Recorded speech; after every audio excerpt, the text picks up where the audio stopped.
들이 인사 나누는 식으로 한번 인사 나눠볼까요? 제맛있기. 네, 제맛있기라는 뜻은 주님이 승리하셨습니다, 이런 뜻인데요. 정말 우리의 삶이 어떠하든지 결국에는 주님께서 우리에게 승리를 주실 줄 믿습니다. 할렐루야. 우리 크게 다시 한번 인사 나눠볼까요? 제맛있기. 할렐루야. 네, 우리 주님이 승리하셨습니다. 늘 우리 순성교회 목사님과 장로님 그리고 우리 성도님들께서 늘 북인도를 생각해 주시고 기억해 주시고 기도해 주셔서 너무 감사드리고요. 그 기도의 힘으로 저희들이 어려운 상황 가운데 있지만 그럼에도 불구하고 하나님의 돌보심과 은혜 가운데 사역을 할 수 있는 것 같습니다. 2년 전에 저희가 다시 인도로 들어가서 지금 사역하다가 2년 만에 나왔는데요. 정말 한국이 많이 바뀌고 있고 변화되고 있는 상황들을 보게 되는데 이때일수록 더 우리가 믿음을 지키고 하나님의 말씀대로 살아야겠다 하는 그런 생각을 하면서 이번 시간을 보내고 있습니다. 짧은 시간인데요. 인도에 대한 사역들을 좀 함께 나누고 또 말씀을 좀 짧게 나누고 기도 부탁을 드리도록 하겠습니다. PPT를 넘겨주시면 감사하겠습니다. 행복한 어부네, 저희 가족이 행복한 어부네인데요. 2006년 6월 29일 날 첫 파송을 받아서 행복한 어부네 항해를 시작을 했는데요. 이번 달 되어서 보니까 한 만 18년이 된 것 같습니다. 하나님의 은혜 가운데 달려온 지난 시간이 아니었나 이렇게 생각이 되고, 투르크메니스탄에서 이제 1기 사역을 하고 2기 사역으로 인도로 들어가서 북인도 사역한 지가 이제 만 10년이 됐더라고요. 시간이 참 빠른 것 같습니다. 하나님께서 주신 은혜 가운데 저희들이 이 믿음의 사역들을 또 복음 전하는 사역들을 계속적으로 항해하고 있는데요. PPT를 한번 넘겨주시면 감사하겠습니다. 제가 이제 2년 전에 인도에 있는 작은 한인교회를 함께 섬기게 되면서 제가 속해 있던 선교단체를 좀 바꾸게 되었습니다. 그래서 제가 우리 교단의 선교단체로 이제 허입이 되어서 사역을 하게 되어 있는데요. 저희 교단 GMS 선교사님들의 현황을 보니까 지금 100개국에 1466가정이 지금 파송을 받아 있고 2639명의 선교사님들이 지금 사역지에서 사역을 하고 있습니다. 한국 전체의 선교사님들의 숫자를 보니까 2022년에 22,204명이었습니다. 근데 2023년에 보니까 21,917명입니다. 그러니까 한 1년 사이에 300명 정도의 선교사님들이 줄어들었다라는 상황을 우리가 알 수 있는데요. 그런 이유가 여기에 보시면요. 선교사님들의 연령 분포를 보시면 50대에서 59세까지 이 50대 선교사님들이 제일 많죠. 40% 정도 되고요. 60대에서 65세까지가 한 22%, 65세에서 70세까지가 10%죠. 그러니까 60세에서 70세까지 합치면 한 30%가 넘습니다. 그러니까 50대와 60대가 거의 선교사님들의 70% 이상을 차지하고 있는 그런 상황들을 볼 수가 있죠. 그래서 70대 이상도 6% 되고, 그런데 안타깝게도 40대가 18% 정도밖에 되지 않고요. 30대는 3%도 되지 않습니다. 그리고 20대는 0.2%밖에 되지 않습니다. 그러니까 선교사님들의 연령대가 굉장히 고령화되고 있고 한국 교회도 고령화되고 있는데 선교사님들도 고령화되고 있다 하는 것을 볼 수가 있죠. 그래서 이 도표를 보시면 1994년도에는 30대 선교사님들이 50% 이상이었습니다. 근데 2022년에 보니까 30대 선교사님들이 10%도 채 되지 않죠.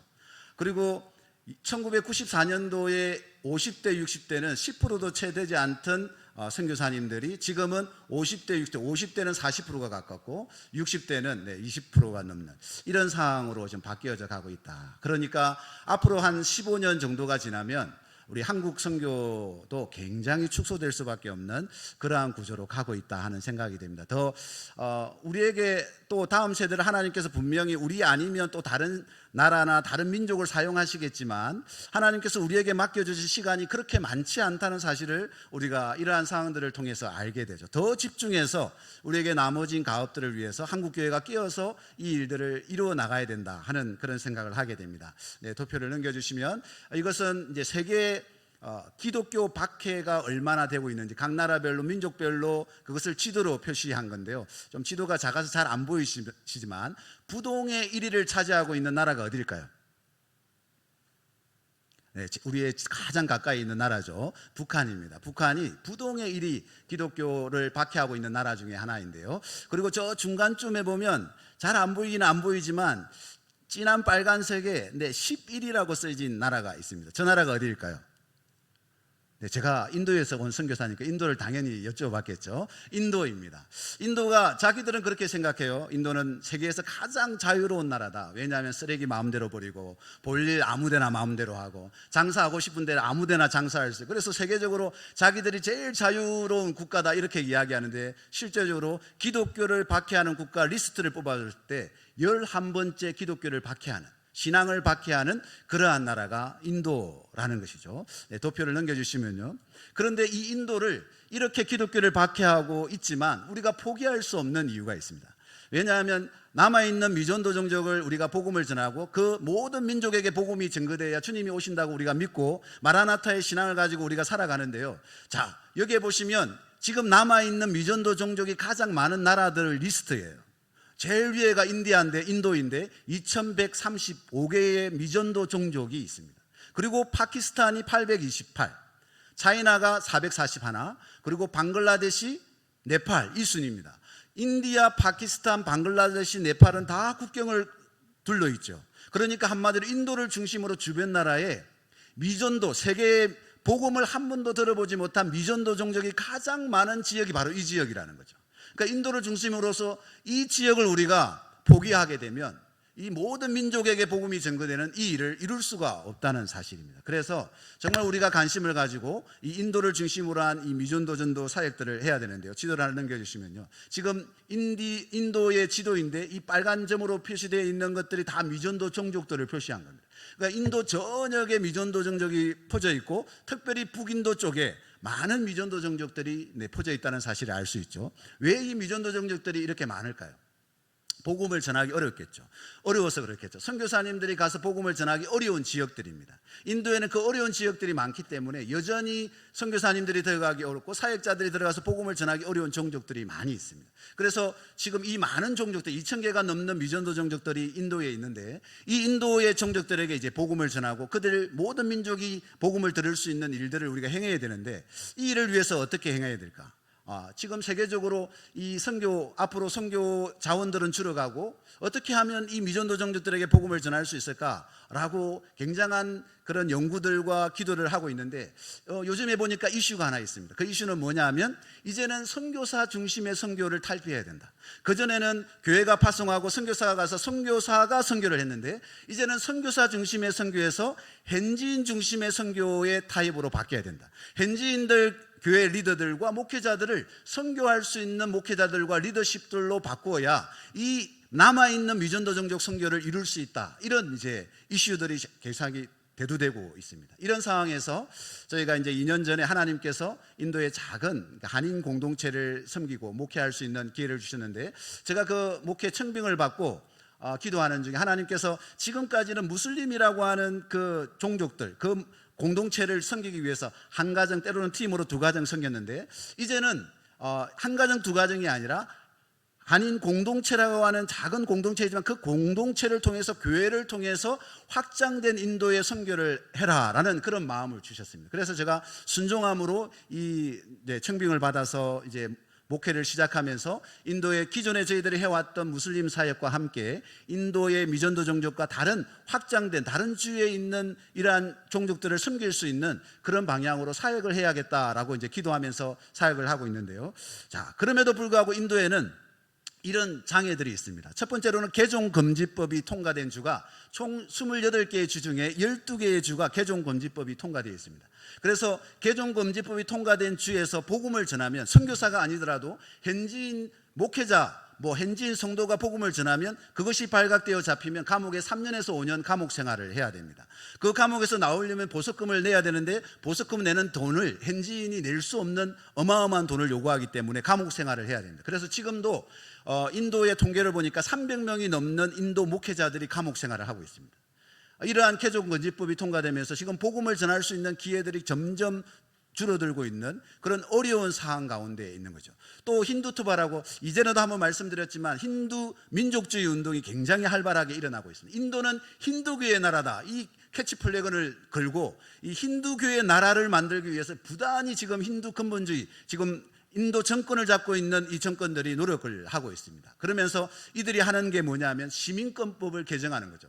그래서 무슬림들에게 시민권을 박탈하는 거예요. 무슬림들이 인도의 15%를 차지합니다. 2억이 넘는 무슬림들이 인도에 살고 있는데 이들의 시민권을 박탈해서 이들이 불법 체류자로 만들어버린 거예요. 그래서 투표권을 없애버리고, 그래서 이들을 한 지역으로 몰아넣으려고 하는 그런 시민권을 개정하는 그런 법을 통과시키고 있습니다.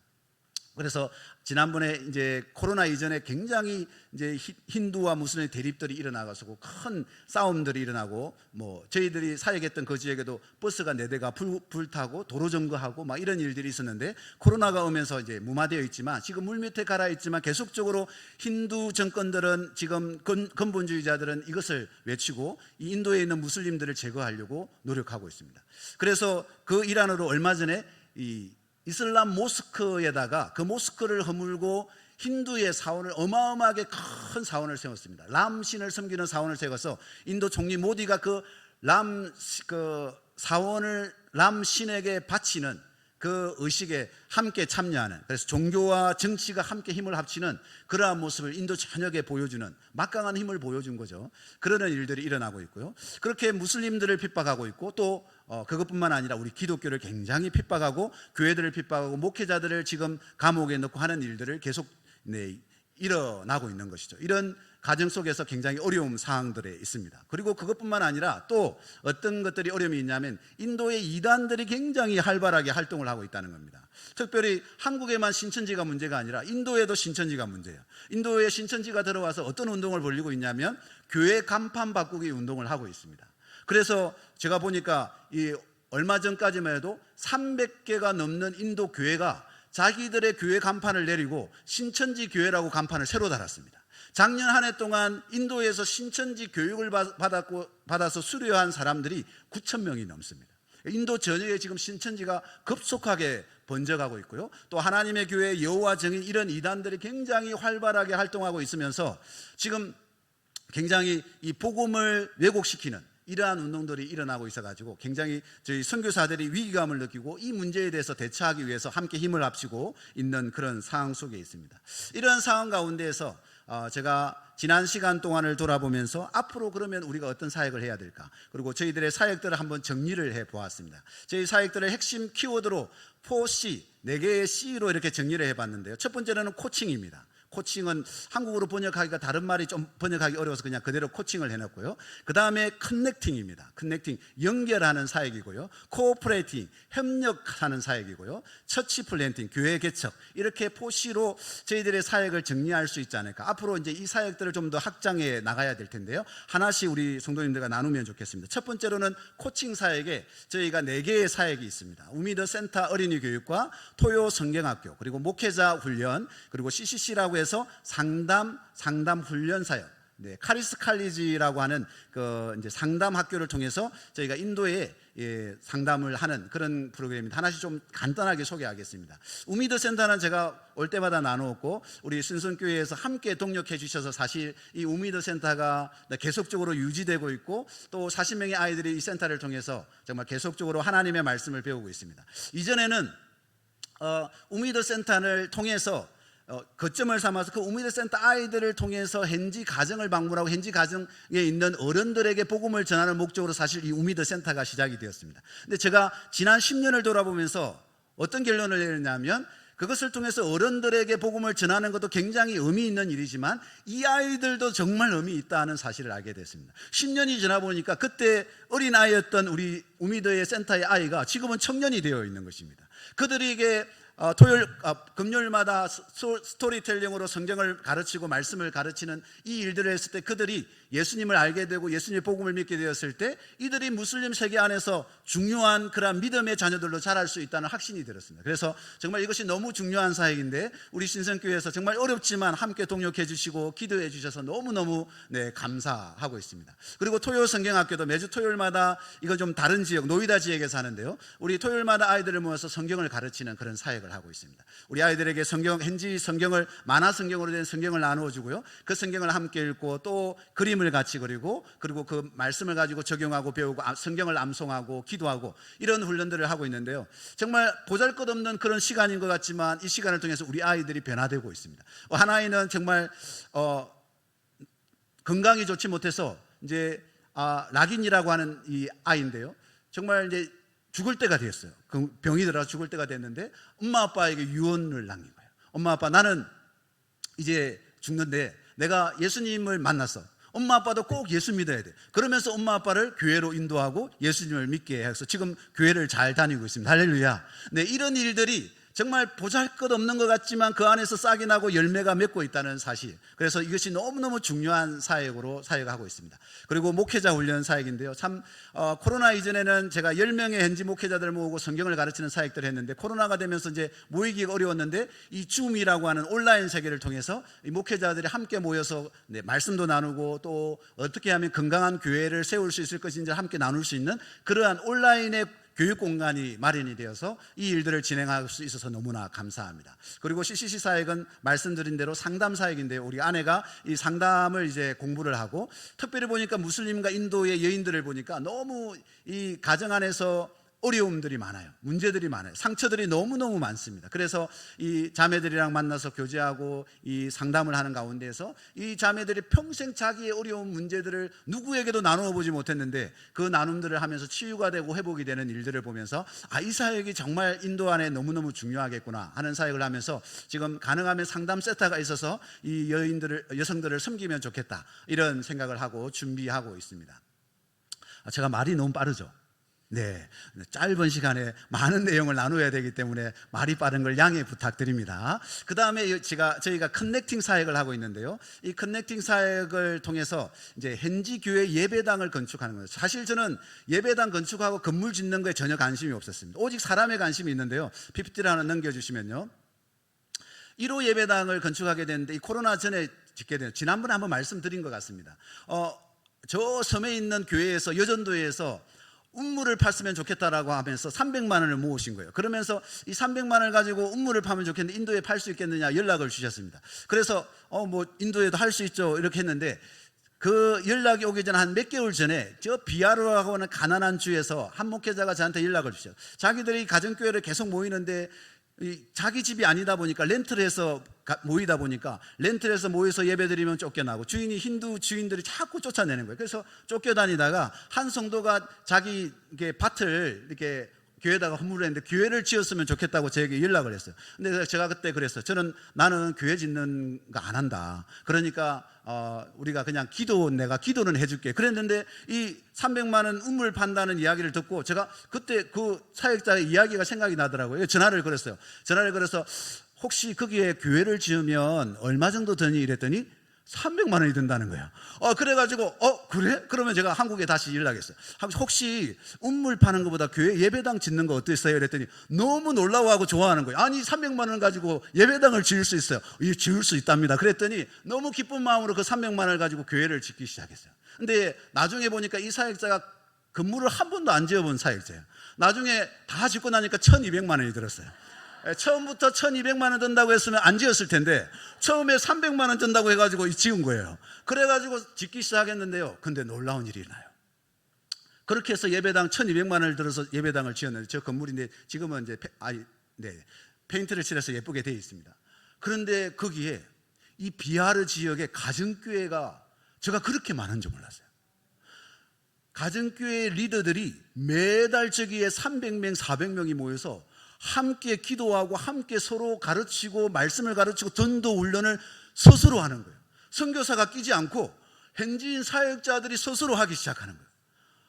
제가 놀라웠습니다. 그렇구나. 지금 인도에는 이 센터 역할을 할 수 있는 예배당 건물이 필요하구나. 가정교회들이 너무너무 많은데 건물이 없는 거예요. 이들이 함께 모일 수 있는 공간이 없는 거예요. 그들이 함께 모여서 함께 기도하고 함께 훈련받고 함께 하나님의 복음을 위해서 힘을 합쳐야 되는데 그럴 수 있는 공간이 없는 거예요. 그런데 저 건물을 하나 딱 세웠더니 거기에 주변에 이 비하르에 있는 400명의 지도자들이 함께 모여서 거기에서 훈련하고 기도하고 또 나가서 전도하고 가정교회를 개척하더라고요. 그래서 제가 그렇구나. 인도에는 아직까지 이 센터 역할을 할 수 있는 예배당 건물이 필요하구나 하는 생각을 하게 됐습니다. 그래서 제가 이제 안식년 끝나고 다시 들어가서 한인교회를 맡으면서 교회에다가 우리가 인도 이 가정교회들, 교회가 없는 지역에 좀 교회를 세우는, 예배당을 세우는 일을 했으면 좋겠다. 저희 교회는 아주 너무너무 작기 때문에 사실 1년에 한 교회 정도 이렇게 세울 수 있는 재정 규모밖에 안 됩니다. 그래서 한 교회라도 좋으니까 우리 한 교회씩 한번 세워봅시다. 그렇게 해서 이제 2호가 우트라칸트에 있는 여기에서 세우게 됐습니다. 여기에 지금 사방 200km 근방에 교회가 하나도 없어요. 예배당 건물이 하나도 없습니다. 그런데 가정교회는 있어요. 이 가정교회 리더들이 여기에서 모여서 함께 예배하고 함께 기도하고 훈련받는 그러한 일들을 준비하고 있습니다. 그리고 또 넘겨주시면요, 여기에는 오디사 지역이라는데, 예전에 오디사 지역에 엄청난 기독교 핍박이 있었습니다. 힌두가 기독교 목회자들을 굉장히 핍박하고 많은 목회자들이 죽고 목회자 자녀들이 고아가 되는 그런 일들이 있었는데요, 그럼에도 불구하고 이 오디사 지역에 굉장한 가정교회 복음의 역사들이 일어나고 있습니다. 그래서 이제 제가 저 지역에 가보니까 정말 성도들은 있는데 여기까지 복음이 들어왔다는 게 놀라울 정도로 그렇게 오지 마을에 지금 저 교회가 개척되는데요, 저 주변에 마을들이 많이 있어요. 그 마을들에 지금 한 사역자, 그 가정교회 개척자 사역자를 만났는데 교회를 몇 개 개척했습니까 하니까 15개를 개척했대요. 15개, 그 주변의 마을에 15개 가정교회를 개척했는데 교회 건물이 하나도 없는 거예요. 그래서 이 센터를 저희가 짓기 시작하고 6월 중순에 저희가 여기에 이제 입당 예배를 드리고 예배를 드리게 되었습니다. 그리고 이제 이 4호는 시킴이라고 하는 지역인데요, 그 시킴에서 드릴 거예요. 한번 넘겨주시면 영상 혹시 틀리나요? 네, 영상이 안 되는 것 같습니다. 이 예배 드리는 영상인데 안 되는 것 같으니까, 어쨌든 그 좁은 공간에 주변에 있는 그 목회자들, 리더십들이 함께 모여서 그 입당 예배를 드릴 때 드리는 그런 광경인데 너무 영광스럽고, 이들이 너무너무 행복해하고 이들이 이제 이곳에서 모여서 계속 기도 활동을 할 그런 상황입니다. 이제 넘겨주시면요, 그리고 이제 커넥팅 사역의 또 하나 사역이 양염소 한 마리 프로젝트를 하고 있습니다. 인도 현지 교회들의 문제가 뭐냐면, 이 목회자들, 사역자들이 사역은 열심히 하고 복음을 전하는데 문제는 경제적으로 너무 어려운 거예요. 그래서 보통 직장을 가지고 아니면 밭에서 일을 하고 남는 시간에 복음을 전하고 교회 개척을 하고 교회를 섬기는 이런 일들을 하는데요, 이들이 좀 자립할 수 있는 그런 환경을 만들어주면 좋겠다. 그래서 제가 다른 선교지에 좀 아이디어를 얻어가지고 양이나 염소를 우리 사역자들에게 나눠주고 그 양이나 염소들을 통해서 좀 가정 경제에 도움이 되면 좋겠다 하는 생각을 하게 됩니다. 여러분, 염소가 1년에 몇 번 새끼를 낳는지 아십니까? 네, 우리 아시는 권사님 계신 것 같아요. 2번 낳습니다. 보통 낳을 때 한 번에 2마리 정도 낳거든요. 근데 인도의 이 지방에는 하루 임금이, 밭에서 일하면 하루 임금이 한국 돈으로 3,000원 정도밖에 안 됩니다. 근데 이 염소 한 마리가 한국 돈으로 약 20만 원 가까이 되거든요. 20만 원 되는 가까이 염소 한 마리 주면 한 6개월 있으면 아기가 태어나요. 그러면 벌써 2마리가 되잖아요. 3마리가 되잖아요. 그러면 첫 낳은 그 새끼 2마리 중에 한 마리는 다른 사역자에게 이제 넘겨주고 흘려보내고, 이제 2마리를 가지고 키우면 1년에 그래도 4마리를 크면 80만 원 되잖아요. 그러면 꽤 큰 그런 경제적인 도움이 될 수 있습니다. 그래서 저희 가정이 하면 좋겠다 해서 저희 가정이 시작했는데, 또 이걸 소문을 듣고 지금은 52가정에게 이런 염소를 나누어주고 지금 또 재생산해서 또 그 안에서 또 분양하는 그런 일들이 일어나고 있습니다.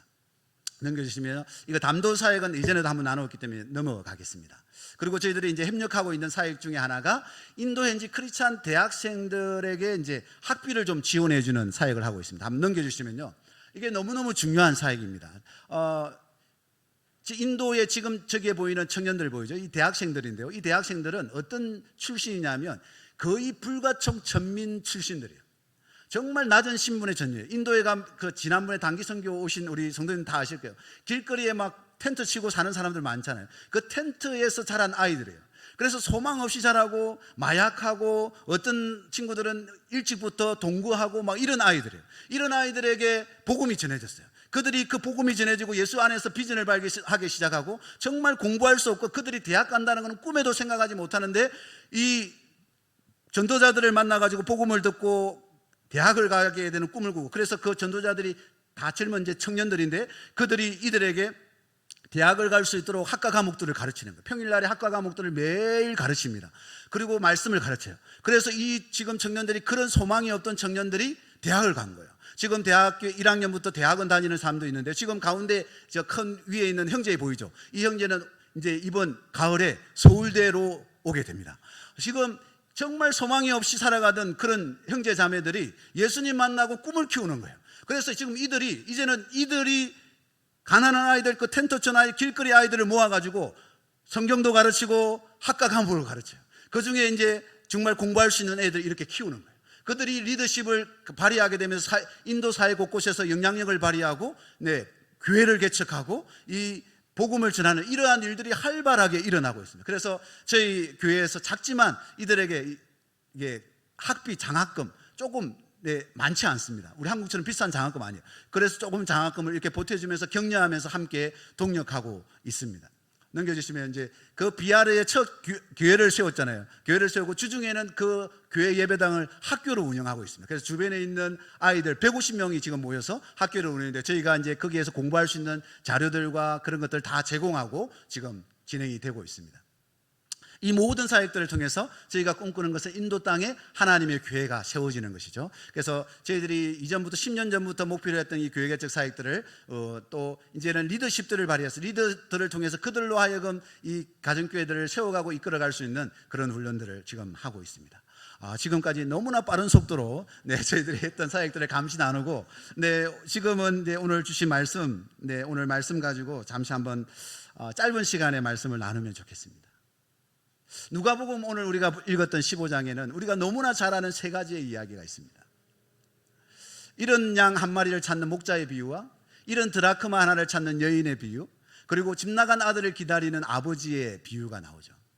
그런데 3절에 보면 예수님께서 그들에게 비유로 이르시되 되었을 때 이 비유는 단수로 기록되어 있어요.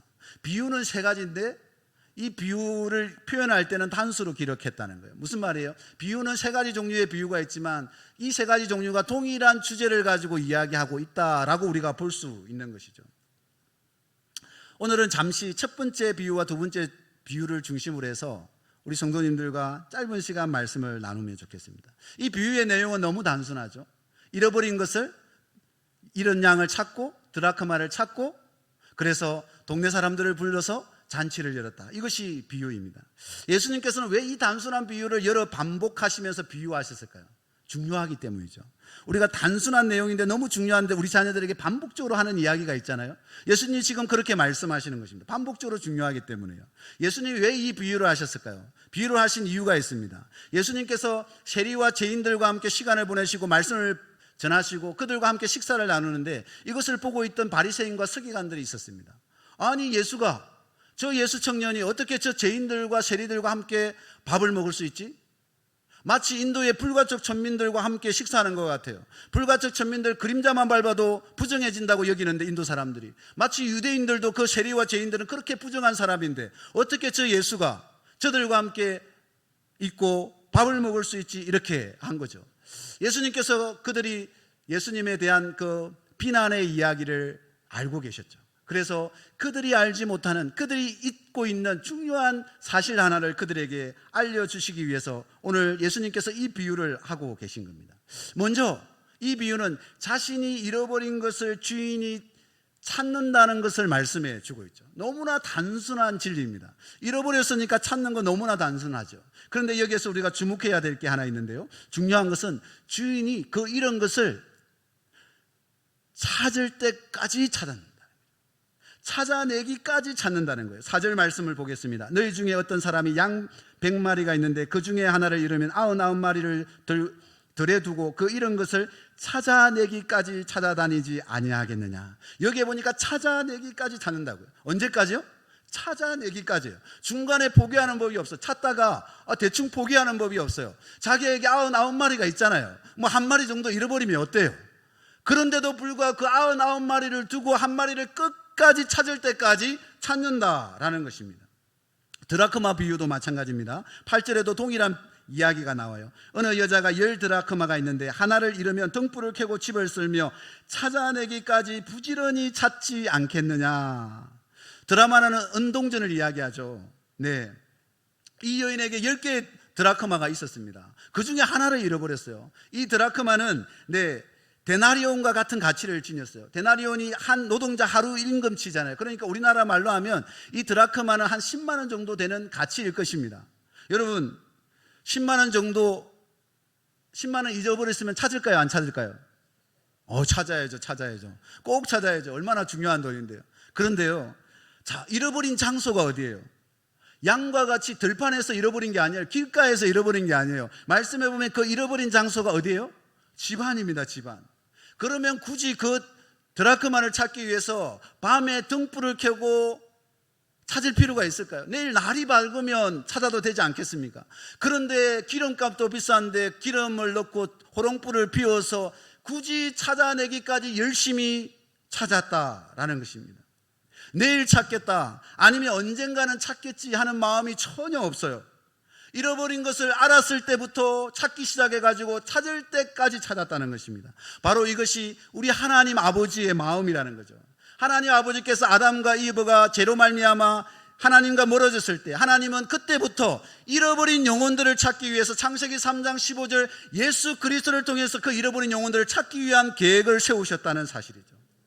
100에서 1 모자라는 것은 99잖아요. 근데 하나님의 나라는 99로 이루어지는 나라가 아니라 100으로 이루어지는 나라라는 거예요. 이 100이라는 숫자가 중요한 것이 아니라 여기서 100을 이야기하는 것은 하나님의 나라는 하나님께서 구원하시기로 작정한 모든 영혼들이 채워져야 완성되는 나라라는 것입니다. 아멘이시죠? 이것을 예수님은 이렇게 표현하고 있습니다. 요한복음 6장 38절 39절입니다. 내가 하늘에서 내려온 것은 내 뜻을 행하려 함이 아니요 나를 보내신 이의 뜻을 행하려 함이니라. 나를 보내신 이의 뜻은 내게 주신 자 중에서 내가 하나도 잃어버리지 아니하고 마지막 날에 다시 살리는 이것이니라. 하나님 아버지께서 예수 그리스도를 통해서 구원하시기로 작정한 영혼, 그 작정한 영혼을 하나도 잃어버리지 않는 것이 예수님께서 이 땅에 오신 이유라는 것이죠. 예수님께서 그 마지막 한 영혼까지 구원하시기 위해서 이 땅에 오시고 십자가에 죽으셨다는 사실입니다. 이것을 에스겔서 34장 11절 12절에는 이렇게 표현합니다. 주 여호와께서 이같이 말씀하셨느니라. 나 곧 내가 내 양을 찾고 찾되 목자가 양 가운데 있는 날에 양이 흩어졌으면 그 때를 찾는 것 같이 내가 내 양을 찾아서 흐리고 캄캄한 날에 그 흩어진 모든 곳에서 그것들을 건져낼지니라. 할렐루야. 우리의 참목자 되시는 주님께서 우리를 잃어버리시고 죄로 말미암아 주님을 떠난 우리를 찾으시기 위해서 날씨가 흐리고 캄캄하고 조건에 상관이 없어요. 어떠한 조건에 상관없이 모든 곳에서 그 잃어버린 영혼들을 찾으신다는 사실입니다. 우리는 얼마나 핑계가 많습니까? 우리 주변에 전도하자, 내일부터 태신자 작정 기도회 하시던데요. 너무너무 감사한 일입니다. 태신자 작정하자, 전도하자 하면 우리는 핑계가 너무 많아요. 아우 바빠요. 직장 다녀야 되는 제가 뭐 할 수 있겠어요. 저 이제 나이가 들어서 뭘 할 수 있겠어요. 얼마나 우리는 핑계가 많아요. 그런데 하나님은 핑계하지 않아요. 날씨가 흐리고 아무리 캄캄해도 모든 악조건 속에서도 잃어버린 그 한 마리의 영을 찾기 위해서 모든 곳에서 수고하신다. 모든 곳에서 찾으신다. 이것이 바로 우리를 사랑하신 주님의 마음이라는 것입니다. 오늘 본문에서 또 하나 우리가 주목할 내용은요, 양을 찾은 목자와 드라크마를 잃은 여인의 반응이에요. 여러분, 이런 것을 찾았으면 기쁜 건 너무 당연하지 않습니까? 이런 것을 찾았으니까 기뻐하는 건 너무나 충분하게 이해가 됩니다. 그런데 이해가 되지 않는 부분이 있어요. 먼저 이런 양을 찾은 목자는 그 양을 목에 짊어지고 오면서 마을에 자기 집에 도착해서 그 양을 내려놓고 온 동네 사람들을 부르고 잔치를 베풀어요. 여러분, 동네 잔치를 베풀려면 양 한 마리 가지고 될까요? 최소 양 한 마리는 잡아야 되겠죠. 배보다 배꼽이 덜 클 거예요. 한 마리 이런 양 찾았는데 그 양 찾았다고 더 많은 것을 희생해서 잔치를 베풀어야 돼요. 드라크마도 마찬가지입니다. 여러분, 동네 잔치 하는데 10만 원과 동네 잔치 할 수 있겠습니까? 안 되죠. 그런데 드라크마를 찾은 이 여인도 온 친구 일가 친척 다 모아가지고 동네 잔치를 벌려요. 남아있는 9개의 드라크마까지 다 보태가지고 잔치할 판입니다. 우리로서는 도저히 이해가 안 돼. 상식적으로 이해가 안 돼요. 하나 찾았다고 10개를 희생하다니 말도 안 되지. 근데 우리 하나님께서 우리를 그렇게 사랑하신다. 하나님이 우리를 어떻게 사랑하셨습니까? 하나님이 죄인된 우리를 구원하시기 위해서 하나님이 도저히 바꿀 수 없는 독생자 예수 그리스도를 십자가에 내어주시고 우리를 구원하시지 않았습니까? 할렐루야. 이걸 어떻게 계산해요? 지금 여기에서 비유로 해서 이야기하는 것은 그 하나님의 마음, 잃어버린 한 영혼을 향한 하나님 아버지의 마음이죠. 자기의 전부와도 같은 독생자들 예수 그리스도를 내어주고도 찾아야만 하는 그 하나님의 사랑하는 자녀들, 바로 저와 여러분이 그 하나님의 사랑하는 자녀가 되어서 지금 이곳에 있는 것이죠. 하나님은 이렇게 말씀하십니다. 요한복음 10장 11절입니다. 나는 선한 목자라. 선한 목자는 양들을 위하여 목숨을 버리거니와. 로마서 5장 8절입니다. 우리가 아직 죄인 되었을 때 그리스도께서 우리를 위하여 죽으심으로 하나님께서 우리에게 대한 자기의 사랑을 확정하셨느니라. 죄인 되었을 때, 다른 말로 하면 잃어버렸을 때이죠. 잃어버렸을 때 하나님은 독생자를 우리를 위해서 대가를 지불하시고 우리를 찾으셨다라는 말씀입니다. 하나님은 계산에 맞지 않는 사랑을 우리를 위해서 하신 것이죠. 오늘 7절 말씀해 보겠습니다. 내가 너희에게 이르노니 이와 같이 죄인 한 사람이 얘기하면 하늘에서는 회개할 것 없는 의인 99마리로 말미암아 기뻐하는 것보다 더하리라. 10절에도 보겠습니다. 내가 너희에게 이르노니 이와 같이 죄인 한 사람이 회개하면 하나님의 사자들 앞에 기쁨이 되느니라. 아멘. 이런 한 영혼을 찾았을 때 하나님이 얼마나 기뻐하시는지 느껴지지 않습니까? 그런데 이 하나님 아버지의 마음을 우리가 외면한다면요, 지금 하나님께서 우리 주변에 찾기를 원하시는 그 한 영혼들이 수없는 영혼들이 우리 주변에 있는데 우리가 그들에게 무관심하고 관심밖에 대상이라면요, 우리가 아마 하나님의 그 마음을 외면하고 있는 사람일 것입니다. 우리는 하나님의 그 갚을 수 없는 사랑을 받았는데 그 갚을 수 없는 사랑을 이제 우리가 받고 이제 전하라고 하는데 우리가 그 사랑을 외면하고 있지 않습니까? 예수님은 예수님의 제자들에게 말씀하셨죠. 이제 너희가 잃어버린 양을 찾아라. 그래서 제자들은 순교하기까지 그 잃어버린 양을 찾아다녔습니다. 그리고 역사적으로 보면 수많은 믿음의 사람들이 복음을 전했죠. 그래서 이 조선이라고 하는 땅까지 복음을 들고 온 선교사님들이 계셨고 그 선교사님들의 헌신을 통해서 저희가 지금 이 자리에서 예배드릴 수 있는 영광을 누리는 거 아닙니까? 이제는 우리 차례가 되어야 되지 않겠습니까? 우리가 남아있는 잃어버린 하나님께서 찾으시고자 원하는 그 한 영혼을 향해서 눈물 흘리고 모든 대가를 지불하더라도, 전도와 선교를 위해서 어떠한 대가를 지불하더라도 하나님이 찾으시고자 하는 그 한 영혼을 위해서 찾는 교회 성도들이 되어야 되지 않겠습니까?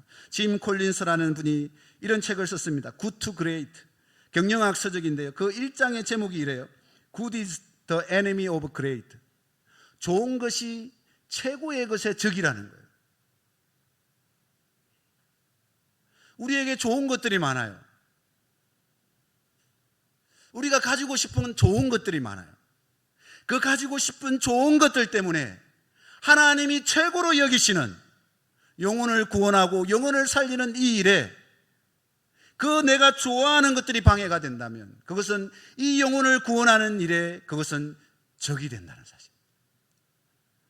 저는 너무너무 우리 신성교회를 생각할 때마다 감사합니다.